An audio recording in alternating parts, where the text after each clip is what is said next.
Welcome, everyone, and thank you for joining us for today's webcast. I'm Jim Fry, Executive Director at People Science, and I'm here with Danelle and Christine Nicholas, two amazing women at the top of their game in talent acquisition. Danelle is Director within the People Strategy team of RMS, a very cool company that's involved with natural and man-made disasters that you'll learn a lot more about coming up. Christine is our fearless leader here at People Science, and we're involved with recruitment process outsourcing and other creative strategies that solve problems in talent ac. They're going to discuss some innovative ideas that will hopefully inspire you to start thinking a little differently about your strategies on how you engage and manage your talent market. As we go through the presentation, please feel free to ping us with any questions you have in the chat section in the bottom right corner of your screen, and we'll do our best to get them answered when we're through with the slides. Thanks again for joining us. Enjoy the presentation, and I'll hand it off to Danelle and Christine. Thanks, Jim. This is Christine. Danielle. I'm just happy Jim called me fearless. Fearless leader. Oh, fearless and leader. Well, thanks for having me down at your office today. Yes. It was great. And it's nice because we're together. A lot of times we're not in the same neck of the woods, so Correct. That's good to hear. Yeah. We're very happy to have Danelle here. I met Danelle. Actually, the first time I saw Danelle, I saw her speak 5 times before I met her for the first time. Yeah. Was when RMS and her team won the Candidate Experience Awards. When was that? 5 years in a row. 5 years. So the first of the 5 years. Yep, absolutely. And I'm really glad the audience is here because she totally bowled me over. And I've been wanting to have her share her story with our audience for a long time with the cool things that RMS is doing.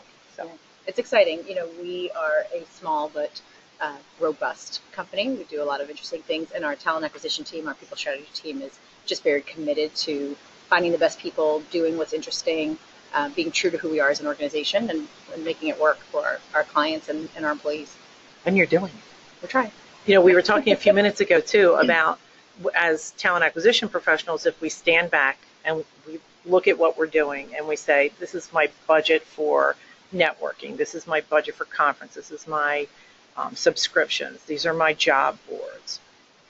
We'd like to see our profession get to the point where creativity is a big part of that bucket. Correct. And you don't have to start with budget. We're going to talk about that today, but just starting getting creativity really on the map like RMS is already doing. And just even have it on your agenda. And I think having it on your agenda and in your meetings to talk about creativity and just ideas and generating ideas is what's going to get the conversation started. And I think with that, we probably have an agenda. Yep. So we're going to talk about the fire hose. Knowing your candidate, because that's so important as you get going. How RMS does it. Danielle's going to expand more and more on some of the cool things they've been doing. The costs. And hints to take action. So there's the fire hose, right? It speaks for itself. We had to put this up because whenever we start to talk about creativity, what we hear back from people is, I don't have the time, I'm busy filling the recs. Mm-hmm. I can't get it done, I'm busy doing the work.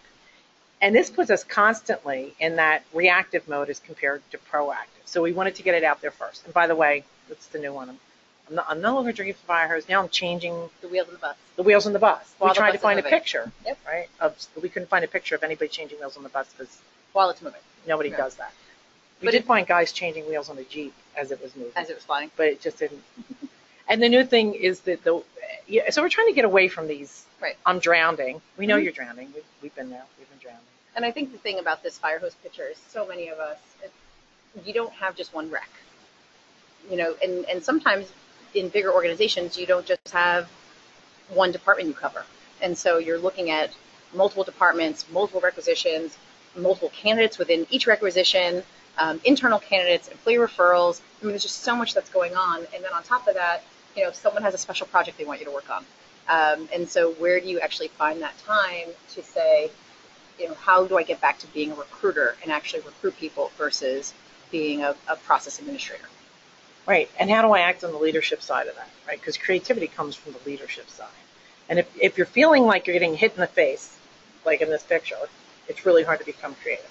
But it's a catch-22. If you don't move, you're always in the fire hose. So this is what it should look like. Oh, it should. Yeah. Well, let's hope we can get there. And I think that's what we're going to talk about today is hopefully some tips and tricks to help you manage it and be able to sort of digest it and swallow it and be okay with what's coming at you. And this looks more refreshing, I think, than the previous picture. Yes, and notice she's leaning in. I'm happy. Right? She's leaning in. So we wanted to get some of the drawbacks out of the way up front, some of the things that stop us, and talk about some creative ways to get there before we talk about some of them. The first is if it's negative, forget it. A president that I worked for a long time ago told me this, and I didn't get it back then. But nothing good really comes from negativity. So let's say you've worked forever, you find the absolute right person, they're ready to start, and then you get that email on Sunday night, I changed my mind, my wife won't move 4 doors down so I can take this position, or whatever the case is. It's too far from my kid's school. Whatever this, and then you're like, oh, and you really start to feel like, and the challenge. You take it personal. Yeah. You take it personal, and that's the problem, right? Right. Is it? And it feels bad. Mm-hmm. Feeling bad is never good, and it's not a good place to start. And when you're drinking from the fire hose, you ultimately feel bad all the time. So when it was John Kybel who said this to me, when he said it to me, I hung it on my refrigerator at home, and then I hung it in my office because it always reminded me, okay, what am I learning from the negative? Yeah, let me get out of this. Because if you obsess, we tend to go, this is really hard, I can't find somebody. Oh, this is hard, I can't find somebody. Oh, there is nobody. Or I found somebody. Right. And then I lost them. Will I ever find another person again? Yeah. And get in the vicious cycle. But we're talking about people, and they are, you can't control that. You can't manage that. You control so many other things around finding those people, but what drives everybody is different. And so how people make decisions, why they choose to accept or decline an offer, it is usually out of your hands. So, I think you have to not take it personal and get out of that negative place. Learn from the negative, move on. Mm-hmm. That's my favorite word. Doodling. Yeah, who doesn't love to doodle? I think that doodling is so important, and I'm not a doodler. I should take my own advice, but I'm a troller of bookstores, and one of the things I've been noticing more and more is that there are adult coloring bookstores, and I think that we were talking earlier that it was one of the best-selling books this holiday season was an adult coloring book. And so if you think back to when we were all kids, everybody colored, right? You got new crayons, you were excited. You colored, everybody took art. And somewhere along the lines, the artists stayed artists. And those who ultimately were told, I'm not a good artist or it's not my thing to be creative, they stopped doing it. And so why did that happen? Was it because it was somebody else's understanding of what art was or what was good? And so you stopped doing it. And so being able to, I'm not saying go and buy a box of crayons, although maybe that's what you need to do, but take the time to draw something, think about it. This slide alone didn't look like this when it first started, and someone doodled on it, and now this is why it looks so cool. So I think doodling is something to definitely come back to, or color, or just do something a little bit more creative. Ask yourself questions. We tend to go down this road when we're recruiting or drinking from that fire hose and the kind of questions that you ask are important too. Mm-hmm. But why did this happen? Why me? Why can't I find somebody? Where are they? Where are they? Where are they? Instead of stepping back and saying, what are some of the things I can do that are different? Asking yourself questions about why you're where you are, and then walking away from those and looking at the bigger questions. Yeah. How does this fit into the company? Where do these people come from? We're going to talk about target markets. Asking yourself really good questions about the candidates instead of kind of belaboring things that you already know that aren't getting. Yeah, and I think the other thing is don't just ask yourself the questions. Ask other people. Bounce ideas off of other people. It shouldn't be shameful that you don't know the answer. It's all this type of decisions and ideas and creativity doesn't usually come from just one person's thought process. It's going to come with talking to your peers, talking to someone who maybe isn't even in the field that you are because they have a completely different perspective on it. So asking those questions are going to breed more ideas are going to give you better decisions, and so on and so forth. Ideation. Yeah, so it's kind of like doodling, right? You got to just spend some time thinking about ideas, and they don't have to be the $1 million idea and what's going to make me a millionaire kind of idea, but it's more of, I probably do this all the time. I was walking into work and I had an idea on the way into the office, or couldn't we do this, or would it be fun if we could do that? And I think that taking those few minutes to say, if I had any budget in the world, or if I had unlimited resources, whether it was people or financial or time, what would I do? And not necessarily what would I do, because that would probably be, retire and fly off somewhere interesting, but more of if I had all the resources and the money in the world to do what I do now, how would I do it different? And again, we're going to talk about cost. So it's not always about time and people and money, but again, just having the big idea, being able to say, can I have a really big idea? And then how do I make it small enough so it's manageable, or small enough that it works within my budget, or small enough that I could actually execute it on it quickly and um, without a lot of risk. Listening to the soapbox, I think that we were laughing a little bit about this because, you think about the town crier, the person who stood up on that soapbox and sort of shook their fist and had something to say. Well, in the world of social media, everybody has their own soapbox now, and they're all talking about what's working, what's not working, where they are, what's going on. And a lot of times we look at those platforms to say it's only for negative, right? People only talk about negative things. My reviews on Glassdoor are either, positive or there's an action to fix it. But if you pay attention to them and look at them as learning moments, you're listening to your candidate pool. It's a really great place to just maybe get an idea from. Yeah, and at People Science, the soapbox to us is almost always the new guy, either the new guy to the company or the new guy who comes into a team. So we work in teams, and we like to hire people that don't necessarily come from recruiting. They come from marketing, they come from sales, they come from anywhere really. Mm-hmm. They just have to fit like a set of commonalities, and one of those is that they have to be creative, out of the box, entrepreneurial. So they come in and they want, and this is what we always hear. They come in and they say, "Did we try this? Yeah, it doesn't work. Did we try that? No. I thought about no." And you see, shut down, shut down, shut down. So we kind of prep them when we bring them in. Okay, everybody's going to shut you down. You stand on your soapbox. You tell them the idea, and they tell you why it didn't work. Or you're going to edge them into, so listen to these people. Yeah. Even strangers. Like I'll have somebody say, "Oh, you're in recruiting. Did you ever try something?" I'm like, "I know better than you." Like the first place you go in your brain is, "I do this all day," right? Mm-hmm. Oh, I need to shut up because that person may introduce something I've known before, may give me an idea I haven't heard about. Absolutely. And I think that just because something didn't work 3 years ago, 5 years ago, last year, doesn't mean it won't work this year. Your company might be different, your leadership might be different, your hiring managers might be different, the market sure is different, your candidate pool might be different. So, don't just say, "Well, we tried it before and it didn't work." It is, we tried it before, this is why it didn't work. If we tried it again, do we think it would be successful? And so sometimes it's not necessarily coming up with a new idea, it's refreshing old ideas that have been around for a while. Think about anything else. I love this. When you see somebody, when you're managing a team or you're in a team, you see people really struggling. The worst thing I think you can do is sit there and keep struggling. Do anything. Go home and play with your kid for a minute. Walk your dog. Do anything else. Talk about anything else. Think about anything else. Yeah, take the walk, and move your eyes to something different. Just to get a different perspective. That's good. Yeah. Okay, so how do you get time you have to steal time. Yeah. I know you're drinking from the fire hose, but you're never going to stop drinking from the fire hose until you can get into that leadership, creativity mode of your work. You need to steal the time to do it. And even if you can only start with 5 minutes a day, like you said, you use your car ride on the time. Well, the other thing too is that if you can start small with your time, like you were saying with 5 minutes, build it in. So you build it into your team agenda. Okay, first 5 minutes, we're gonna start off by quick around the table. Anybody have any ideas? Or has anybody heard of anything new? Listening to just something different.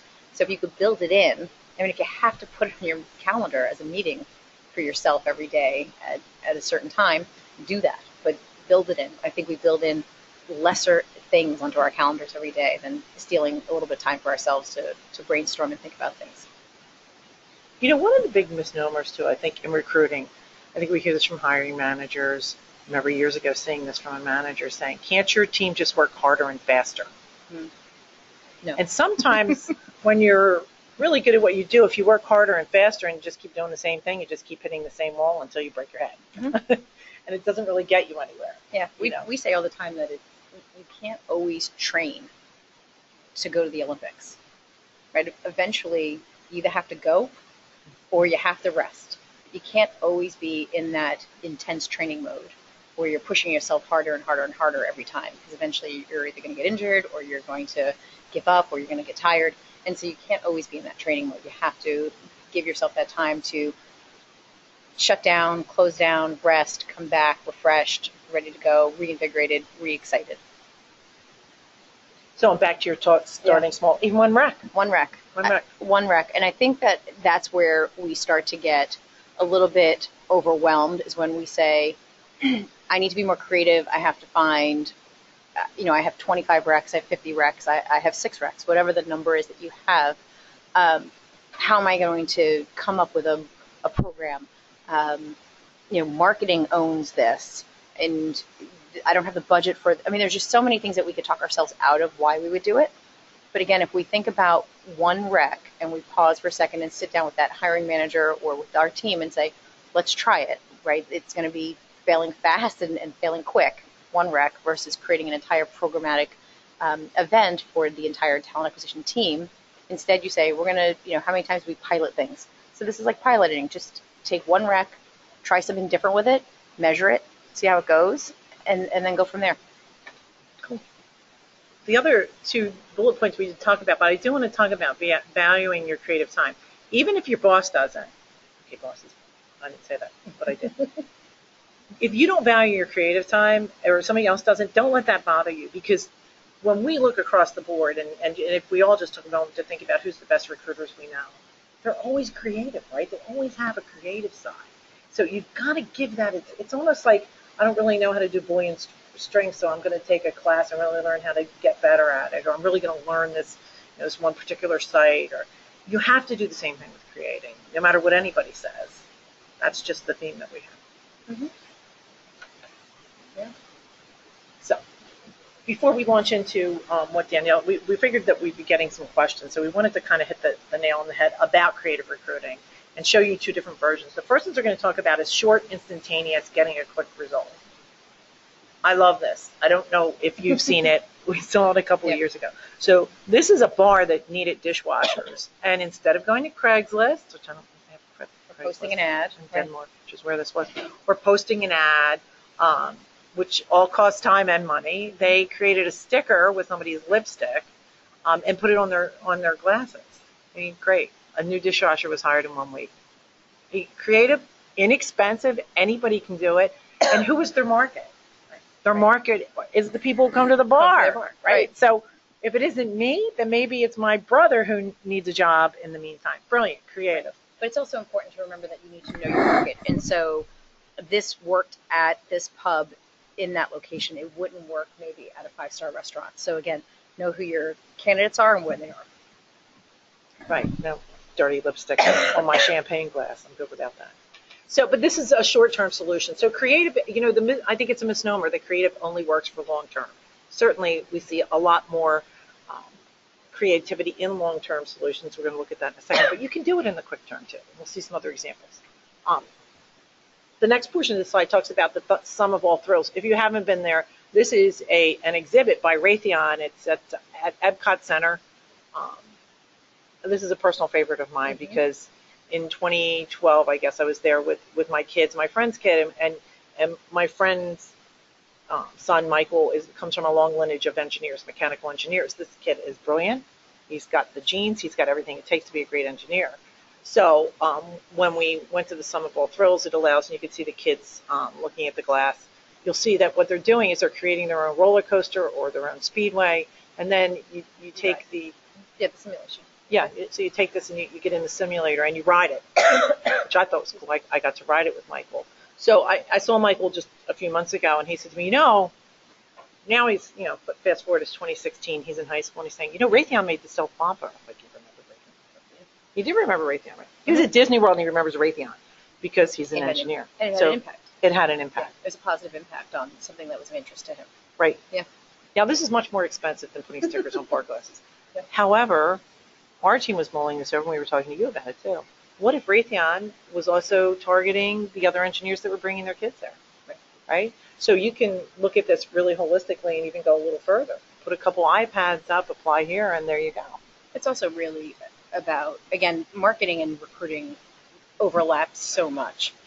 And so that's where I think so many times the recruiting team gets held up because we say, that's not my job. Marketing owns that, or marketing won't approve that. Working together with that team, one, is the most important thing that you can do, because so many of the ideas will generate additional reasons for doing it. So this Raytheon specifically is not just about recruiting, but there's also employment pride. If you're an employee visiting Disney and you say your company name up there, there's a sense of pride there too. So now you have a little bit more of employee engagement, and there's multiple reasons for doing things. And so you hope that if the two groups can work together, for long term, the success will be there. Again, for short term, I don't know how much your marketing team has to get involved with the sticker on the bar glass, but again, it's good to get them involved and have a good understanding of what it is you're trying to do. So in order to get started, we put together some taglines and some points that you can follow. You've got to know your candidate to be creative because there's just way too many options out there. Who are they? Asking those questions. Really, we get a lot of times we get a rec. We think we know who the candidate is, or we're recruiting for a long time for a specific mix. I know this because we are an RPO, right? Nobody ever calls us and say, recruiting's going really well, will you take it over? They just don't, right? So they go and say, no one can do this. These people aren't out there. If you can do it, great. If not, we don't know what we're going to do, but you handle it. So we never walk in and it's easy. The first part of our continuum, we talk about what's the demographic, what's the backgrounds, what's the motivators of the candidates, those three things. That helps us establish, and you'll hear us talk a lot about, the tiny market. Right. And just what is your tiny market? And keeping in mind that each rec has their own tiny market. So, it's not necessarily just what's the tiny market for my organization, but it's really about what's the tiny market for this specific rec.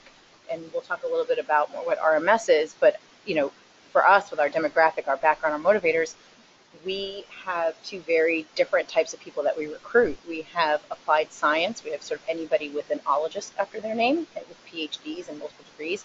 And then we have a lot of developers at our organization. And those two types of people tend to have different backgrounds and different motivators. And so, again, it's important for us to know that if I'm looking for a software developer or I'm looking for a meteorologist, I'm not going to look in the exact same place, even though it's the same exact company. Different tiny market. Different market. So where do they live? I mean, it sounds easy to say, where do they live? That means a lot, right? I mean, you can be on the dance floor saying this is where they live. What kind of home do they live in? Are they apartment dwellers? What's the salary range that they're in? And especially when you know the geography of where they're going to be, that helps you determine it. Or even that helps you determine where you can seat people if you're looking for a spread out workforce. What kind of communities do they live in? Is it a trendy community? Is it an established community? Especially when we've done people in the islands, so we've relocated people to the islands, learning what kind of, where they've been living to assimilate into island life has been really, really important. What school districts are they in? Where do they go to church? Where do they shop?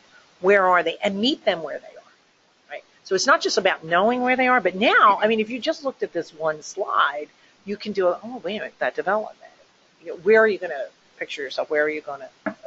Right. And it's not necessarily just meeting them physically, which is always helpful, but meeting them so that they have the opportunity to, or the chance to bump into your organization in that area. Right. So we'll talk a little bit about the difference between advertising and recruiting, but again, knowing where to put your information or at least have it available so that way where they live and so on and so forth is where they'll have that chance to see your company logo or know that there's an opportunity that exists. Where do they work now? Who's the competing talent? What's the talent saying, writing, podcasting, webcasting? What's amazing to me these days is as soon as we think we know exactly where they are on Twitter, we know exactly who's doing what webcast, we know exactly where to go on YouTube, another station pops up. Another interesting handle comes up that has information we haven't seen.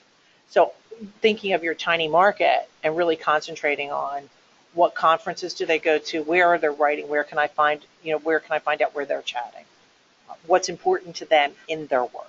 Yeah, and each industry has different prestige around it. There's different journals, there's different certifications, there's different types of prestige that come in each type of position that you have, and so also knowing that is going to be important too. Where do they play? When we first looked at the slide, I thought of it. Well, I'm not going to. Are you going to talk about what RMS does as far as your extra? Yeah, the extra. So I think in a lot of major cities, there's intramural sports that exist, specifically in the New York City area and the Bay Area, where RMS has their offices. There's a Zog Sports, which is this intramurals type of group that pulls people together so that you have the opportunity to meet new people. But their focus is that the money that's raised goes to charity. Now, we have a lot of folks in our organization who are interested in playing sports, hanging out with each other outside of work, meeting new people, and then have that charitable giving part of it. So being part of this intramural group makes sense for them.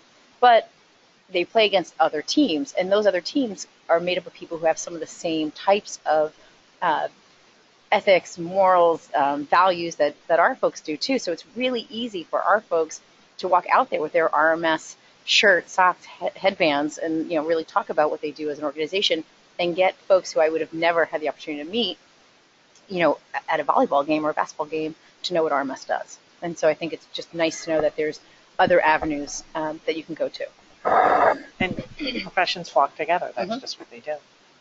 Where do they dine? This is a favorite of mine because I remember when Foursquare came out, we always try to say, oh, new app, how can we use that for recruiting?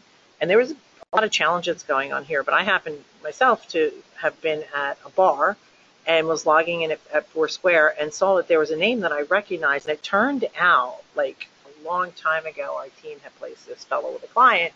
He was still with us. He was now a manager. Brought that back to the group and said, hey, can't you? He became the mayor of that bar. And there wasn't any other positions in the area that we could utilize him for. But we took that concept back and started using it. And we had some results. But the point is thinking in terms of where are people hanging out. Foursquare was a good way to do that and to start to break the ice in some of these unknown areas where we are. What do they do for entertainment? I've seen a lot of recruitment advertising lately in theaters. You seen that? Well, the other thing is, the other day when I put my carry-on items at the airport in the bin, the bins have advertisements and information in the bins now too. Really? And so it's everywhere. Right. You just can't escape it. If you go to a conference, forget it. You put your hand on the escalator and you're on somebody's logo. Right. It's everywhere. Where do they vacation? Where do they hang out? I was talking to a company that specializes in vacations, and I said to them, hey, I gave them a particular sector, and I said, where do you think we might find these? And they told me where these people vacation. And so really coming out of your own headset and saying, where does my tiny market play? Where do they hang out? So it's all good questions, and I think that one of the things that, when we think about RMS, I alluded to this earlier, that we are the leading catastrophe risk modeling company. And so what that means, because many people are probably scratching their head right now, is that we have an independent view of risk that allows companies to financially quantify a disaster, whether it's a natural disaster or a man-made disaster. And so we are B2B. We're not somebody that you wouldn't call up and say, oh, I want the RMS data. Your insurance company might, your reinsurance company might, your financial service company might. And so, a three-letter acronym does us no good unless you're already looking for us. And so it's really important to know that if I have a candidate who's looking to join me, or they're looking to join maybe another organization that's well known, again, chances are they may go with somebody else only because of sort of the safety and security of a well-established name. Now, we think we're pretty well established in what we do. We are the leading modeling company. But again, we want to make sure that we're able to tell our story and we get people interested in who we are, so we have that opportunity to tell them our story. Well, and I think, too, you're really cool. We think so. What you do is, now what were we, volcanologist? Yeah, anything with an ologist, we'll usually take. Yeah, there are people who study volcanoes, right? And your company has 1,200 employees? Just about, yeah. So here's this really cool company, heavily weighted in technology, heavily weighted in ologists, competing with some of the big guys. But so tell us about these really cool things you've done. Yeah, so how do we find these people? And so just one of the ideas that came about a few years ago in 2013, there was a new app game called Plague. If any of you have heard it, it's been around for a few years now. And Plague was a pandemic simulator. And the premise of the game was that, as morbid as it sounds, it really is a game where you are a new bacteria, infection, virus, and you have to infect everyone on the globe and kill them off before a cure is found. Nice. Very addictive, I got to tell you. I'm not necessarily a big game player, but I have it on every single device that I own. It's addictive, and the idea is that a lot of it is based on game theory and the simulation around a pandemic, which is what we also model our pandemics. So there was this, instant tie that was there. Now, we didn't make Plague. Someone else did it. A guy out in London made Plague. I wish I could say I had this genius idea, but one of my colleagues has a 13-year-old son, So at the time he was, 10 or 11. So he was playing this brand new app that was out and started to ask his mom some questions about different countries and different bacterias. And, she could have easily sort of squashed his questions and moved on and said, brush your teeth, get ready for bed, call it a night, let's move on. But she asked more questions. Why do you want to know? What are you doing? What are you playing? What's going on? And that led to a very simple phone call. A call was made to the creator of Play to say, hey, listen, you're doing stuff that's sort of like some of the things we do at our company. Is there anything we could probably do together? Which then brought us to Plague. So these are just some screenshots that you can see. As you can see in the top, it starts to say that RMS pops up. The next slide just kind of shows you what the world looks like when it's infected, so it's a little morbid. And then, what happened is RMS became a native player and a subject matter expert in the game. It wasn't just a banner ad or advertising. It truly was that we became an expert character in the Scientific Authority, and we were native to the gameplay. And so you started to see our company, our logo, information about our products in there. And so it became more recognizable. And I think that's really important to know, too, that it wasn't just advertising, because that you would say, oh, that falls under marketing. It was, how do we get people interested in RMS? And how do we let them know that what we do from a scientific side matters to something that they're interested in this game here?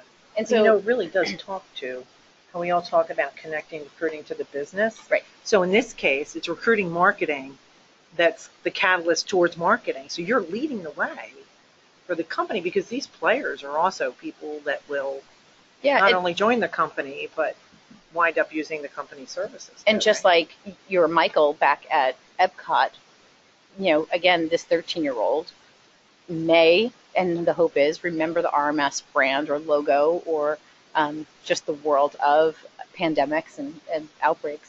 So the moral of the story is to hang out with 13-year-olds. A little bit. Or and to act like a 13-year-old. The moral of the story is to go back to your creative roots and connect the dots. When you think of an artist, you have to see what's right in front of you, and sometimes it's really just connecting those dots.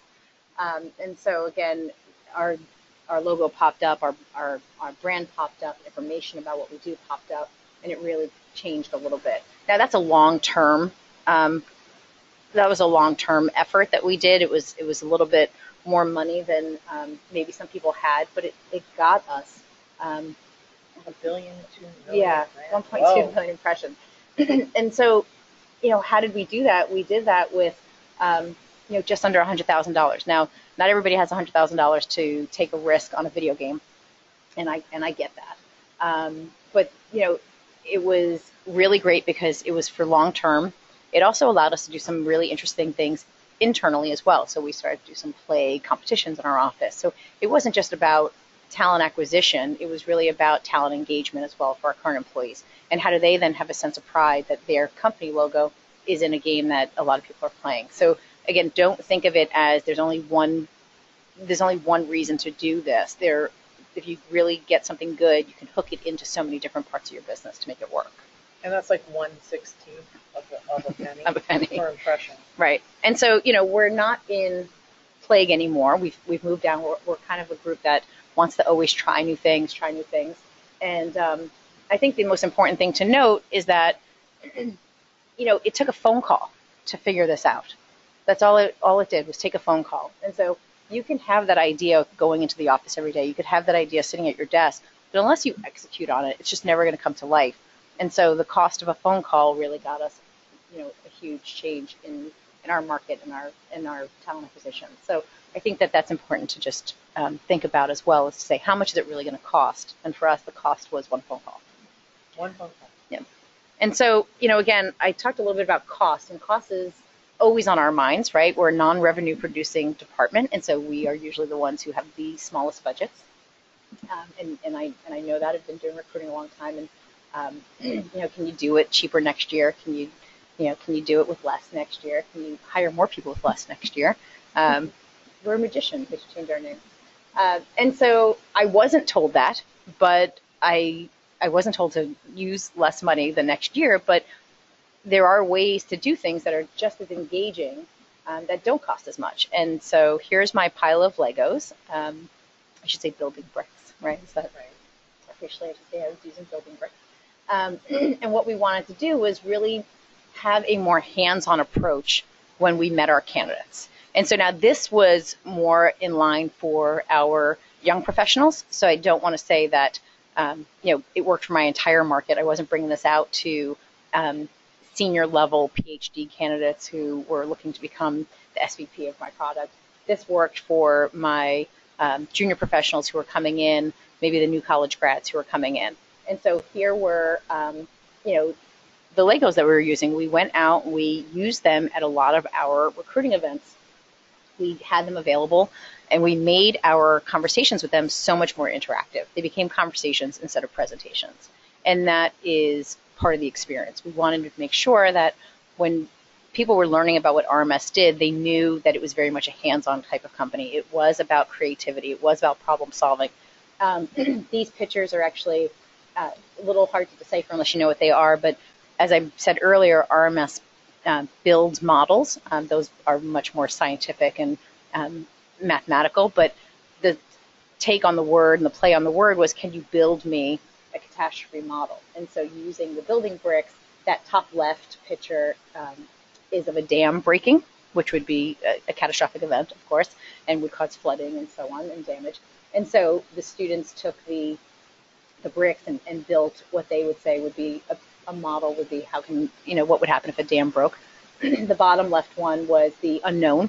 So there's so many things that still have yet to happen in the world of cyber risk and security and just so many other things that we're just still trying to understand that may come down the pipe. So, again, they had more fun with it. They were talking. They were spending time. They worked together as a team. They were solving problems. They were being creative. So all the types of attributes that we look for in our employees. And so it was really nice to see them participate and do that together. So those cost, and again, the box of Legos cost a lot less money than getting your name and your logo into an app. And then even less money, which is funny. And again, this isn't about cost. It just so happens that this did cost less. And so I guess that's why I want to point that out, is that it's not always about how much money you have. It's really about what's going to work for your market. So our big thing is this year, this fall, was how RMS can amaze you and that your career can take a lot of different turns when you join our company and that no one follows a similar path. And that's why the logo came about. And so how did we want to get that message across so that our candidates would be aware and remember it? And so we went out and purchased these parlor games, very basic games that cost between $30 and $40, and we took them out. And it was great because those who won't give up on a problem won't give up on trying to solve one of these, and they stay and they stand and they sometimes they swear because it just doesn't go their way, but they stay and they're diligent. And they want to make sure that they succeed and they're good at it, and they can talk about how they solve something. And again, those are the kinds of people who work at our company. People who want to solve a problem, they won't walk away until it's done. They want to make sure that they see it through to the end. They're proud of their accomplishment. They want to compete with their friends in a friendly way to say, I got to a certain number, how fast did you do it? And so by having that as part of our activities this year, people stayed at our booth longer. People chatted with us. So these parlor games maybe cost $30, $40. I would have spent far much more money on pens as swag and giveaways. And so not having to do that changed the game, and yet I got people to stand in front of our booth and talk to us far longer than I would have if I was just giving away a marker or a pen. And I'm not forgetting you if I'm playing your board games. I hope not. And if I'm playing with Legos, I'm remembering the Lego person. So if many of these are college events, right? Some of those, yeah. I'm thinking, this is a fun place to work, and I'm not forgetting who you are, right? Which is huge. And I am going to apply because I beat the board game or you had my attention. Right. So I think one of the things we were talking about is the difference, too, between marketing and recruiting is we have a call to action. Mm-hmm. Right. And this doesn't work for everybody. I think that's important to know. No, your tiny market. Yeah, if your company doesn't want that kind of candidate, then this is not what you want to do. Right. Right. So don't do this just because I did this. right? Because Right. everybody, the year that everybody gave out calling cards or whatever, whatever the big number thing was, not dating myself there, but the year everybody gave out thumb drives, or the year everybody gave Water out, bottles. yes, whatever it was, everybody had Yeah. the new chapter they were all giving out. And, do what's right for your organization, what makes sense, and exudes the culture of your company and the kind of people who work there. Yeah, and if you talk to the promotional item people who are critical in the massive things, that they'll say, get something that they're going to wear or they're going to keep on their desk because it'll be in front of them all the time. I think we have so much coming at us. That's not the case. Give me an experience, right? That's what everyone talks about now. Give me an experience. Yeah. Great experiences. This is an experience, by the way. If you haven't seen this is old. I'm going to say 2002, 3. Yeah. If you haven't seen it, we'll explain it to you. I know I've used it quite a few times because I love it. It was one of the first catalysts for me to say, wow, that is a really creative idea. This is actually a billboard that if you worked at Google, you could see when you came into work and parked. This is Google's Oh, I'm ad. sorry. Yeah. I'm sorry. This is Google's Yahoo. ad, actually. Okay, family. Yeah. Shh, give away a story. Anyway, this was in Yahoo's parking lot, and this was designed specifically for developers. And if you saw first 10-digit prime found and see consecutive digits of E, as a developer, you would know that you go and do this exercise, and it would pop up and it would say, congratulations, you're now qualified to interview at Google. Or apply to. Apply to Google. Yeah, because then I think there were additional questions Yeah. you had to continue to solve to be able to even get in. Yeah. But they got developers' attention. The developers didn't know what this was about, but how could they resist? Mm-hmm. And now they're already involved and engaged with Google. There's like a 1,000 different great things that came out of this one billboard. So maybe you can't do a billboard. But again, what's interesting is, for Google, which we think of as such a technologically advanced company, they put a billboard up, right? They didn't send. They're the largest search engine in the world, and they use a billboard. They use a billboard. Yeah. Why? Because they're creative. They ride bikes too, right? Yeah. So, this is a less expensive version, right? We're looking for computer engineers who like to solve difficult problems. Call us on this number now. So, I mean, and look at this. You can just rip that off. And by the way, you can put it in your tiny market. Right. Oh, and by the way, you can tell how many people read it because you could, in this case, it's 3. And you think about where you put this, right? You put this at the coffee shop in the area. You put this at the conference. Where maybe a bunch of folks would be. You put this, in the neighborhood. You put this places where someone will grab it. And it doesn't necessarily have to be the computer engineer. It could be the friend of the computer engineer, or just someone who's really curious, who rips it off and brings it to their friend and says, "This is hilarious. What is this?" And now you sort of pique 2 people's interest. So don't underestimate what's out there. It doesn't have to be high tech. And it doesn't have to cost a lot. And it doesn't have to be original. I mean, let's be clear, a lot of these things are not original ideas. So this right here is definitely a take on that first billboard. And so don't recreate the wheel. Do what makes sense for your organization. Be aware of copyright and infringement and so on. But again, make it work for your organization. Don't feel like you have to come up with the next great idea. Okay, so we're going to hit you up with a bunch of great ideas that we've seen. The first one, and just can you use the mouse to help me point these out? So the first one are the 10 mistakes in this ad. I mean, I couldn't help but try to look for the 10 mistakes in the ad. By the way, I'm not good at it. But if you believe you're a great graphic designer with an eye for detail, so they're looking for detail-oriented people to pick up the mistakes, right? I'm not detail-oriented. I would never answer that. But detail-oriented people are going to kind of say, oh, that's me. They won't be able to resist. Yes. I only want my tiny market. And I'm going to start my tiny market with graphic design and with detail orientation. Over to the right, and Danelle was saying earlier, this is so appropriate right now.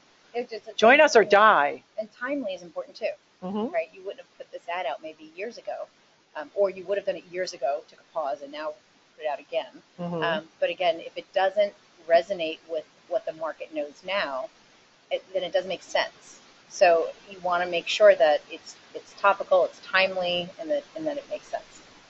If we go over to the top left, here's kind of the same thing that we saw with the Google banner. We're looking for computer engineers who'd like to solve problems.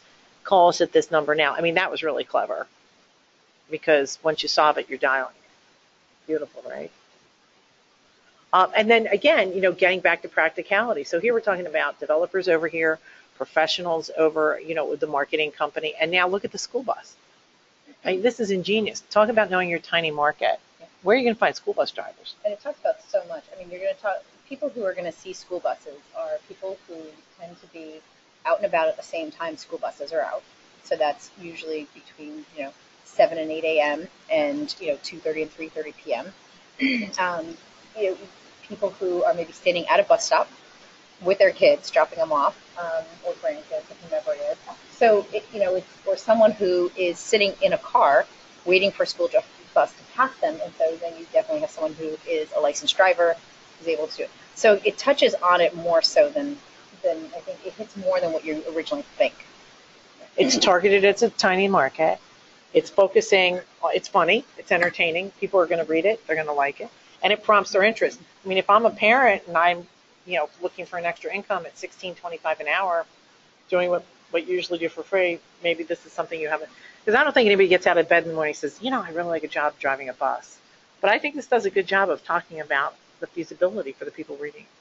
And the pros of the job. Can we just go back 1 second?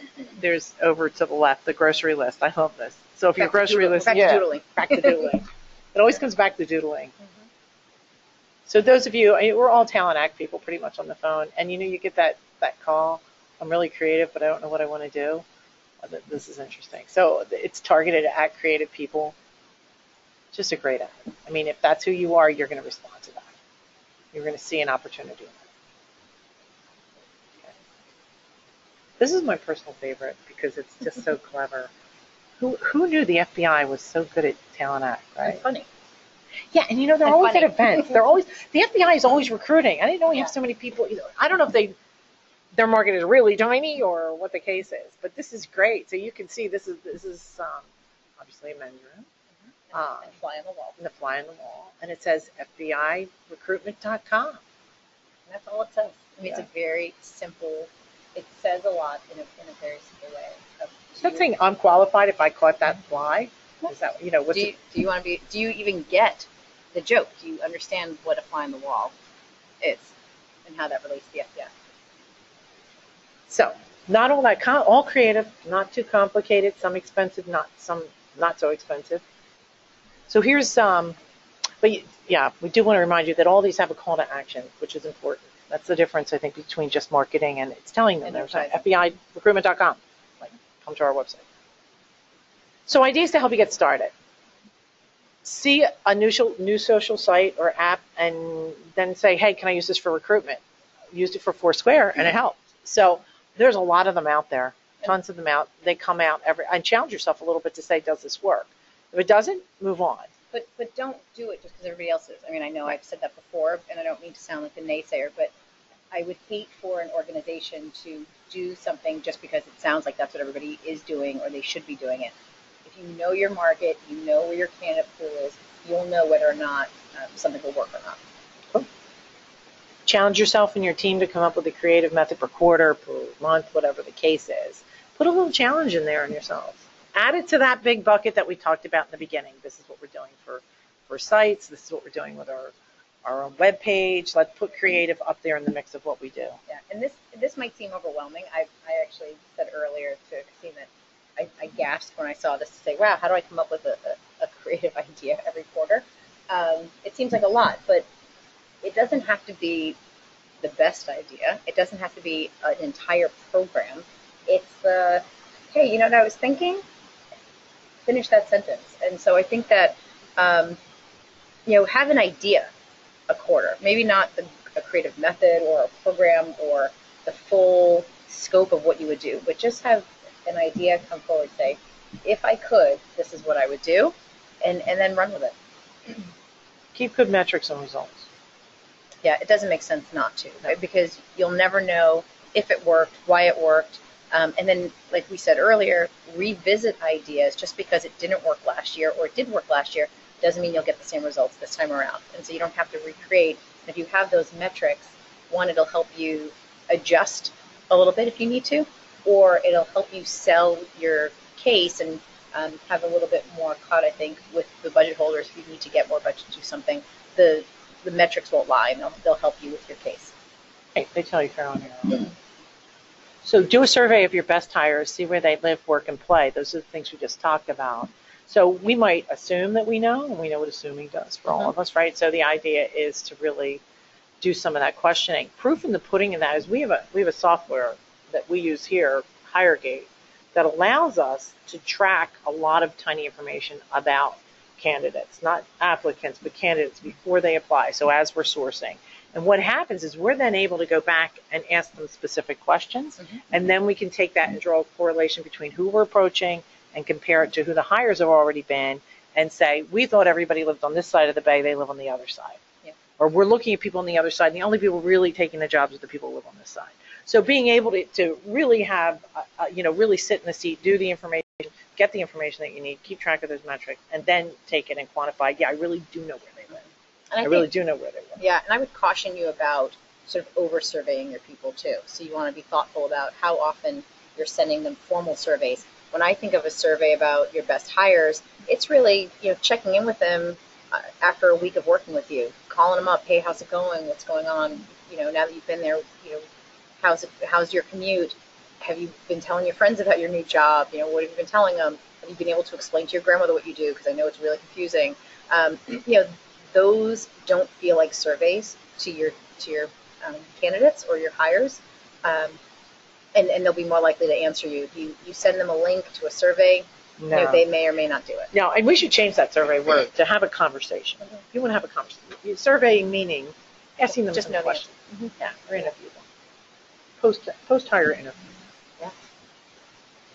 So to help you get started, we're going to answer some questions in just a minute, so keep them coming. To help you get started with this, though, People Science has decided, basically because we're nosy, we want to know what you're doing, and because we want to share some of the cool things we're hearing from a lot of our friends in talent acquisition. We're starting a new campaign. It's called Recruiting Moments. For 2016, we're going to give awards to the top 10 most creative recruiting moments. You can tweet us at People Science, #recruiting moments, with any ideas that you have. You can also throw some questions in there. So if you're saying I'm struggling with something, I'd like some creative ideas, you can throw that out there too. This will continue. We'll keep in touch. In fact, we'll make sure that this information gets pushed out to all the attendees of today's webinar. Yeah, and I think it's important to know, talent acquisition is our craft. It's what we do. We're part of a small network of folks. And it doesn't make sense for us to feel like we have to be secretive or keep things close to the vest. It's important for us to share ideas, share information. It's only going to make us better and stronger as a profession. And, sharing these ideas is really the first step to that. I think we've kind of been told if we want the edge up, we have to do something different. Don't tell anybody. We're going to go out with the wow. We want the wow factor when we get there. And that's great, but my candidates are very different than most of my friends who are in talent acquisitions candidates. And so for me to tell them that I was going to take Legos out to a university, my talent acquisition friends who are in financial services said, that's great. We would, it's not what we're doing this year. And that was okay. And I could have that conversation with them. One, it was really fun to bounce ideas off of folks who recruit for a different kind of candidate. But it was also great to be able to share some ideas, hear their feedback, talk about it, and know that it wasn't a competition, that it really was going to make us stronger as a profession. Yeah. Sign of strength to say I'm looking for something. And then finally, before we get to questions, let's keep it fun. Creativity is about having fun, right? I know you're not supposed to have fun when you're drinking from the fire hose. But once again, until you start having some fun, that fire hose is just going to keep coming along. And what we said today obviously is easier said than done. I'm not going to discredit that it's a lot. And I think when we hang up from these calls, we're reinvigorated, we're excited, we want to get going, and we want to, run and start doing something or bring ideas forward. And then one person says, no, we don't have the budget, or no, we're not doing that this year, or we tried that last year. Well, if that's negative, we're going to forget it. Correct. And so that's the important thing to know is know when to ask, know when to bring it up. And again, start small. And I think if we can remember that having fun with it is kind of why we got into this in the first place, was because it was fun to be a recruiter. Exactly. If we can remember that, it'll get us back to being creative again. Cool. Jess, you have some questions for us? Great. Thank you, Danielle and Christine. That was a lot of good information. So we have some questions that have come up. during our call and just wanted to go through those. Let's see the first one. How do you handle a creative fail and get your team to continue and to move on from that? So I know we talked about a lot of things that really worked well and you're taking chances and risk and everything won't go the way you planned. How do you handle it when the momentum kind of drops and get your team back into creativity mode? And I think it will depend, obviously, on the size of your team, if you're not the leader, who your leader is. But it's going to be about, I think, failing fast, failing cheap is really important if you can do that. Being able to learn from it is really important too, looking at it as a learning moment to say, why did this not work? What could we have changed? What could we have done differently? What was in our control? What was out of our control? Because I think we tend to take all of the blame or all of the success, if either direction, we sort of take all of that upon ourselves, but there's so many external factors that come into play. So really having the opportunity to look completely at the program that occurred and what made it work or what made it fail or just not work as successfully as you thought it would, and then be able to either tweak it, let it go, measure it, or talk about it and move forward from there. Well, I think in my world, creative is never a fail. If it didn't get you what it wanted to get you, you still tried something. And that's what creativity is about, right? I don't personally get Jackson Pollock. I don't really like Picasso. I happen to like Monet, but they were not an epic fail in anybody else's eyes. So the thing about creativity is it brings us results, yeah, but it also is just that. It's being creative. So sometimes it's going to be a home run and sometimes I would never say that if you were creative or a team did something creative that it was a fail. It's not a fail. Just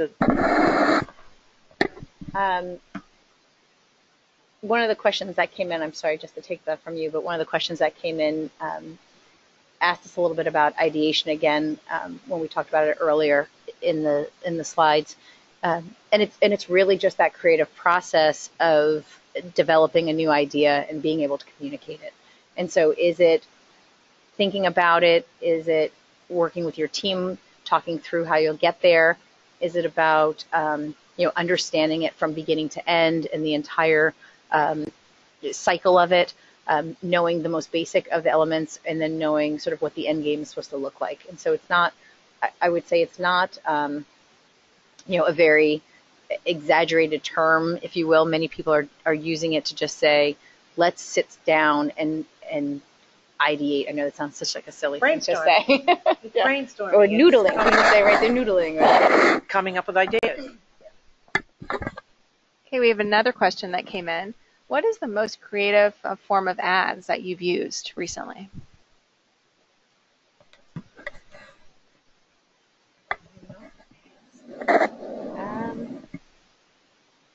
It's interesting. There's all different kinds of ads, right? There's print ads, there's e-banners, there's all different kinds of ads. Right? I think that the subject lines when we're recruiting, right, to stay away from templates is really important. One of the things that we do here, I don't know if you saw our Twitter this morning, but I put out a fly, lipstick, and Legos. What do they have in common? So I think thinking like a marketing person and then always trying, when you write ads in particular, and know where they're going and what it looks like. Or if you're reaching out to a person, it doesn't have to be like creative, like, the fly and whatever.